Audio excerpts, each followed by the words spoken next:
एक बार एक बहुत बड़ा बिजनेसमैन एक छोटे से गांव में जाता है। उसका प्लान होता है कि उस गांव में एक फैक्ट्री लगानी है। वो एक ऐसी जगह तक पहुंच जाता है जहां पर उसके सामने नदी होती है और उसके सामने गांव होता है।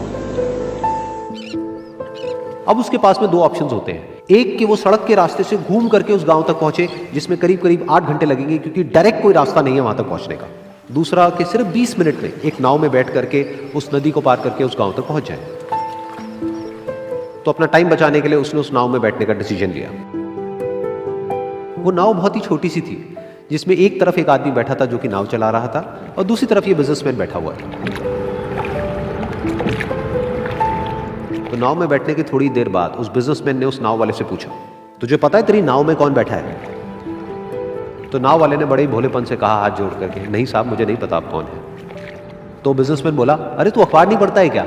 हर दूसरे दिन मेरी फोटो आती है अखबार में।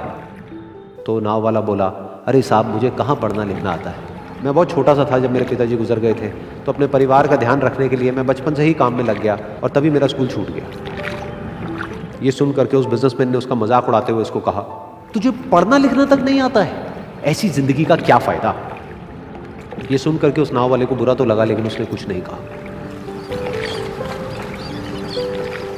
थोड़ी देर बाद वो बिजनेसमैन उस नाव वाले से बोला, अभी कुछ ही दिन बाद ये जो सामने तू जमीन देख रहा है, यहां पर मेरी एक बहुत बड़ी फैक्ट्री होगी जहां पर हमारे ब्रांड की मिनरल वाटर की बॉटल्स बनेगी। उस नाव वाले को बात समझ नहीं आई। उसने कहा, क्या बनेगा साहब? तो बिजनेसमैन थोड़ा सा इरिटेट होकर के बोला कि हमारे यहाँ पर पानी की बोतलें बनेंगी जो तेरे गांव में नहीं बिकेगी लेकिन शहरों में बहुत बिकती है।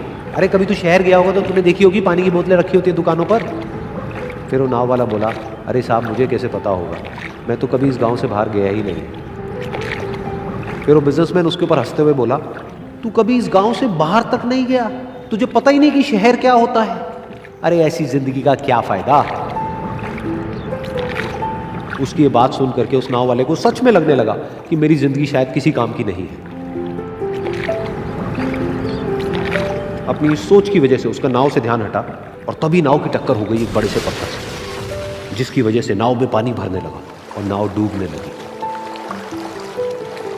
उस जगह पर पानी बहुत ही गहरा था और किनारा दूर था। नाव वाले को समझ आ गया कि अब इस नाव को बचाने का कोई तरीका नहीं है और वो अपनी जान बचाने के लिए नदी में छलांग मारने ही वाला था। तभी उसने उस बिजनेसमैन से पूछा, साहब आपको तैरना तो आता है ना? तो बिजनेसमैन घबरा करके बोला, ऐसा क्यों पूछ रहे हो, मुझे तैरना नहीं आता है। उसकी ये बात सुन करके नाव वाले को हंसी आ गई और वो बोला, अरे साहब आपको तैरना तक नहीं आता, ऐसी जिंदगी का क्या फायदा? ये सुन करके उस बिजनेसमैन को अपनी गलती का एहसास हुआ और वो हाथ जोड़ करके उस नाव वाले से बोला, तुम जो कहोगे मैं तुम्हें दूंगा, बस मेरी जान बचा लो।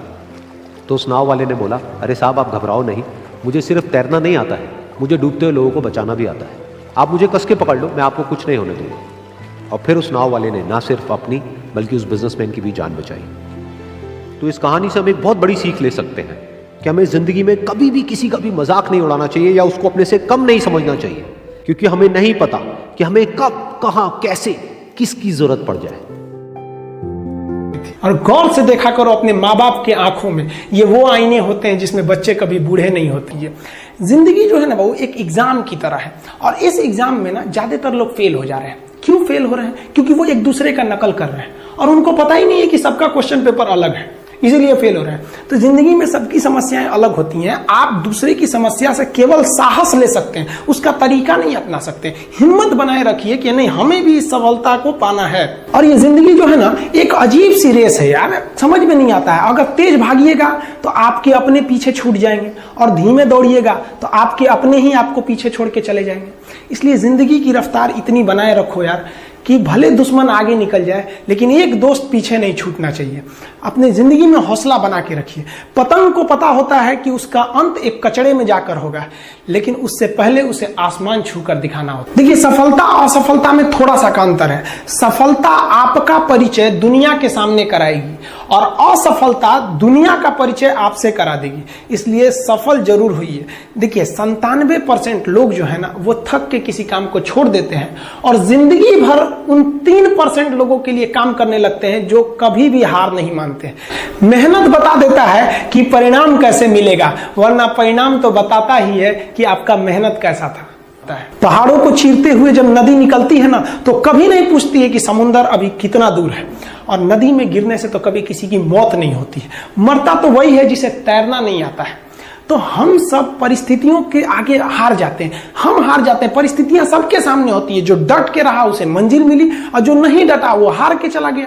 जब हमारे पास परिस्थितियां आती हैं, हम घिर जाते हैं चारों ओर से, तो हम परिस्थितियों को दोष देने लगते हैं, न कि उस परिस्थितियों से निकलते हैं। कोई मस्जिद जाता है, कोई मंदिर जाता है, कभी सोचा है भगवान को कितना बुरा लगता होगा? सोचते होंगे कि बंदा केवल हमसे मांगने ही आता है, यार कभी मिलने भी आया करो। हमको तो लगता है किसी दिन भगवान निकल के बोलेंगे कि यार केवल तुम लोग हमसे मांगने ही आते हो, कभी मिलने भी आया करो। तो भगवान से या अल्लाह से सबसे एक दुआ मांगिए कि आप हमको मुसीबत देना है, आप दीजिए। आप जिस तरह से हमें खुशी देते हैं, उसी तरह से हम आपके दिए गए दुखों को भी अपनाएंगे। लेकिन हाँ, उस दुख से लड़ने की हिम्मत भी जरूर दीजिएगा। और सबको अपने अपने कर्मों का पता होता है, यूं ही गंगा किनारे इतनी भीड़ नहीं लगी रहती।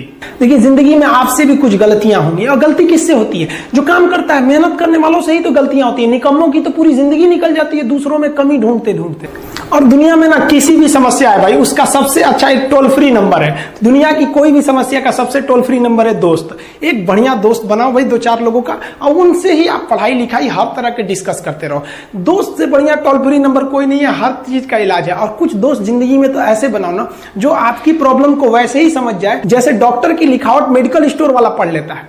और एक बात और, ये जो अच्छी किताबें होती हैं और अच्छे दोस्त होते हैं ना, जल्दी समझ में नहीं आते हैं। लेकिन इसलिए दोस्ती बहुत अच्छे सोच समझ के कीजिएगा, क्योंकि कहा जाता है कि एक आम 10 आम को सड़ा सकता है, लेकिन 10 अच्छा आम एक सड़े हुए आम को कभी ठीक नहीं कर सकते हैं। इसलिए अगर आपको कोई आपके सर्किल में, कोई आपके करियर में कोई बाधा आता है, तो तुरंत बाहर कीजिए, उनसे कोई इग्नोर मत कीजिए। और यार, अगर आपको दिल लगाना ही है तो किताबों से लगाओ ना यार। बेवफा भी निकलेगी तो मुकद्दर बना के जाएगी। दिन ना सबके लिए 24 घंटा का होता है। ऐसा नहीं है कि आपको अलग से वक्त मिलेगा, लेकिन इसी 24 घंटे में किसी को प्यार करके पति बनने का शौक है, तो किसी को मेहनत करके करोड़पति बनने का शौक है। तो आप डिसाइड करिए आपको क्या बनना है। क्योंकि बरसों बाद जब लोग ये मिलेंगे ना आपसे, तो ये नहीं पूछेंगे कि कितनी गर्लफ्रेंड है, लोग पूछेंगे कमाता कितना है, हैसियत कितनी है तुम्हारी। ये दुनिया का उसूल है कि लोग कभी भी आपसे खैरियत नहीं, आपकी हैसियत पूछते हैं। लोग एक दूसरे से वादा करते हैं कि तुम्हारा जिंदगी भर साथ निभाएंगे, कोई किसी का साथ नहीं निभाता है। लोग अर्थी और जनाजा भी ले जाते हैं ना 2 कदम, तो कंधे बदल बदल के ले जाते हैं, जबकि पता है कि आखिरी मुलाकात है। और लोग यहाँ कंधा बदल बदल के ले जा रहे हैं और लोग वादे कर रहे हैं कि जिंदगी भर साथ निभाएंगे, कोई साथ नहीं निभाता है। देखिए, जीवन में ना अपने अंदर से अहंकार बिल्कुल निकाल दीजिएगा। अहंकार बहुत ही खराब चीज है। कहते